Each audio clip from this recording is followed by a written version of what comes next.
এমন সময় কোন দিক দিয়ে 20,000 টাকা নিয়ে চলে গেছে আমিও বুঝতেও পারিনি। মহাখালী থেকে যখন বাসটা ছাড়ে একটু সামনে যাওয়ার পরই হঠাৎ করে দেখি আমার করে দেয়। আমি আসলে দেখতেছি কি করছে না করতেছে। আসসালামু আলাইকুম এভরিওয়ান, আমি আসছি আপনাদেরকে সতর্ক করতে। যদিও ঘটনাটি আমার সাথেই হয়েছে, আমি ভেবেছিলাম ভিডিওটি করব না, তো যেটা এখন আবার করতেছি।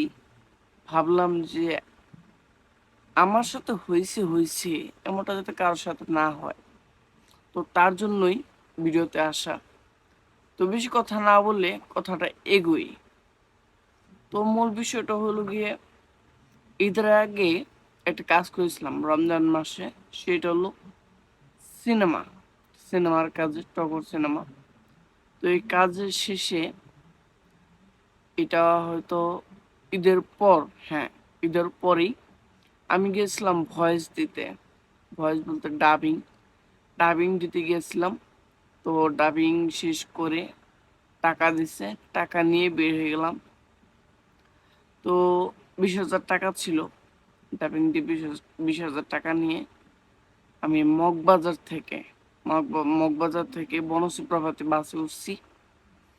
ওই জায়গা থেকে যখন আমি এই মহাখালী আসলাম, মহাখালী আর কি বাস সাজানরা দাঁড় করাইছে, প্রশ্ন করলো আর কি।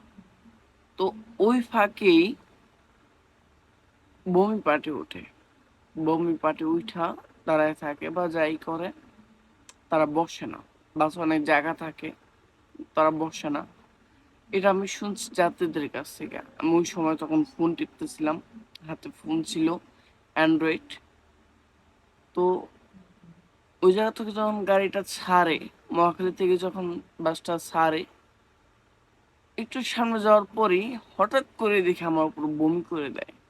বমি করে আমি তো পুরা অবাক হয়ে গেলাম যে বমি করলে বাহিরে বমি করবে বা বাস বাসের ড্রাইভার বা হেল্পারদেরকে বলবে যে পলি দেওয়ার জন্য, তারা কোনোটাই না করে আমার উপর বমি করে দিচ্ছে। আমি আসলে দেখতেছি কে বমি করছে না করতেছে। আমি এক জায়গায় বসে আছি, আমার সাথে ছিল একজন মুরব্বী ছিল।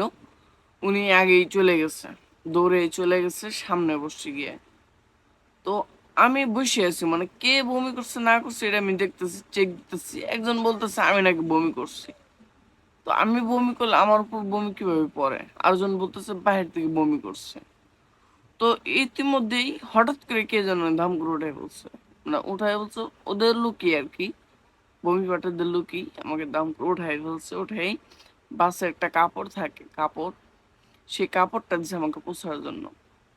তো আমি তো পোছা নিয়ে ব্যস্ত, আমি তো কখনো সেটার মধ্যে পড়ি নাই।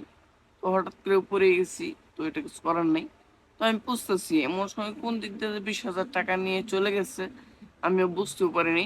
তখন যাত্রী বলতেছিল হঠাৎ করে এই যার পকেট চেক দিয়ে দেখো। তো ওই সময় আমি পকেট চেক দিয়ে দেখি যে আসলে আমার পকেটে টাকা নাই। কিভাবে কি হইলো না হইলো আমি কিছু বুঝলাম না।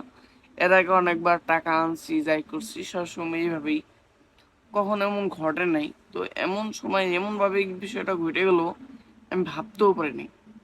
তার জন্য ভাবলাম আমি সতর্ক হইতে পারিনি, ঠিক আছে আপনাদেরকে সতর্ক করি। তো এইটাই হলো সতর্ক ভিডিও।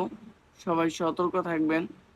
আর এই ভিডিওটি যদি ভালো লাগে অবশ্যই সবার মাঝে শেয়ার করে দিবেন। সতর্ক হওয়ার জন্য এই ভিডিওটি শেয়ার করবেন।